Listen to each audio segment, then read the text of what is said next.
Assalamualaikum warahmatullahi wabarakatuh. Selamat malam teman Lintang Kemuku semuanya.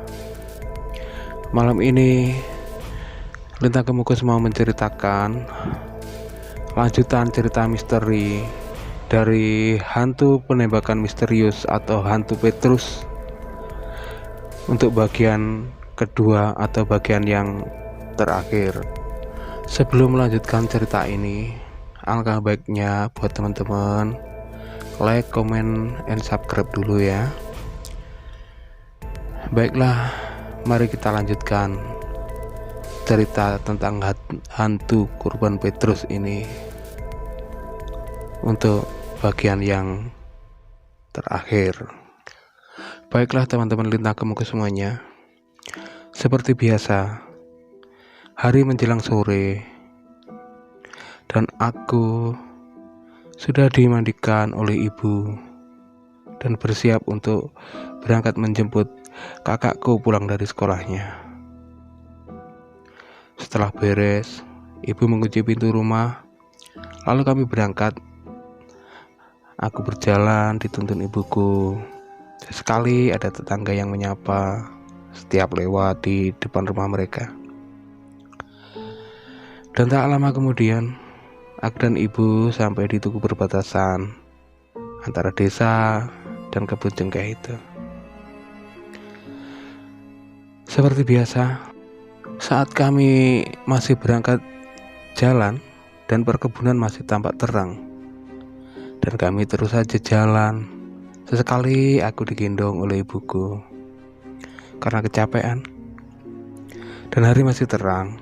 Sesekali kami bertemu bapak-bapak yang lagi pulang kerja atau pulang dari cari pakan untuk ternaknya di kebun cengkeh itu.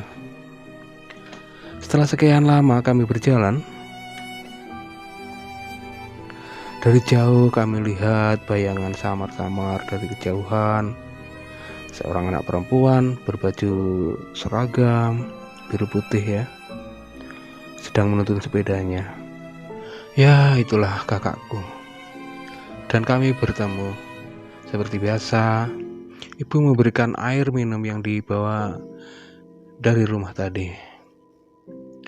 Lalu kami bertiga berjalan balik.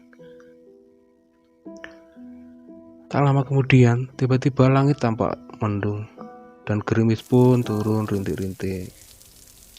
Akhirnya ibu memetik daun pisang untuk melindungi kami biar tidak kebasahan.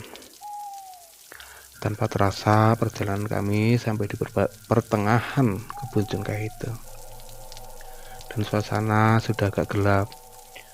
Tapi tiba-tiba ibu menengok ke belakang dan gak sengaja aku ikut menengok juga, dan aku melihat sosok itu hitam, gak begitu tinggi, dan samar-samar aku melihat sosok itu gak ada kepalanya.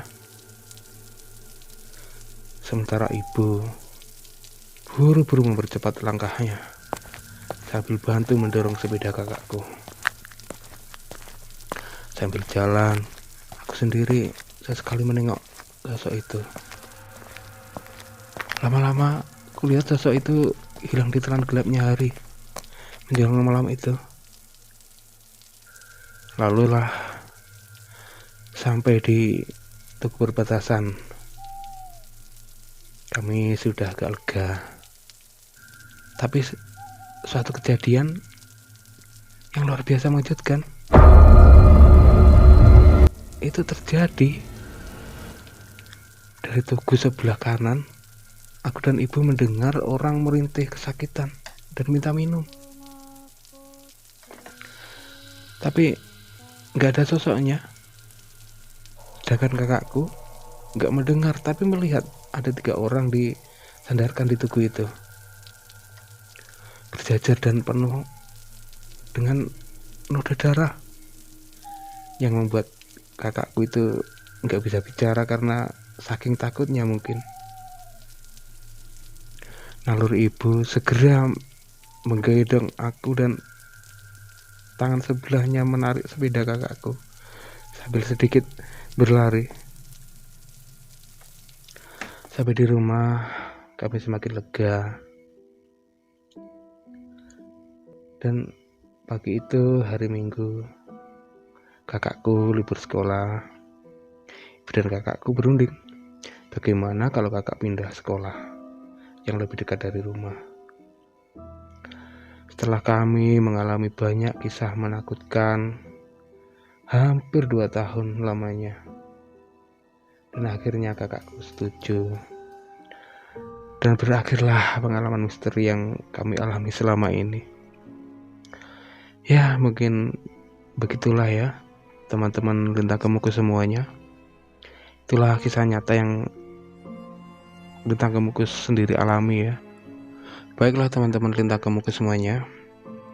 Saya kira cukup sampai di sini cerita Lintang Kemukus ya, cerita nyata, dan berakhir pula tentang perjalanan cerita ini tentang hantu korban Petrus ya. Dan untuk berikutnya ditunggu ya cerita-cerita misteri yang lainnya dari Lintang Kemukus, dari kisah-kisah yang pernah Lintang Kemukus alami dan Lintang Kemukus lihat ya. Dan saya kira cukup sekian. Assalamualaikum warahmatullahi wabarakatuh.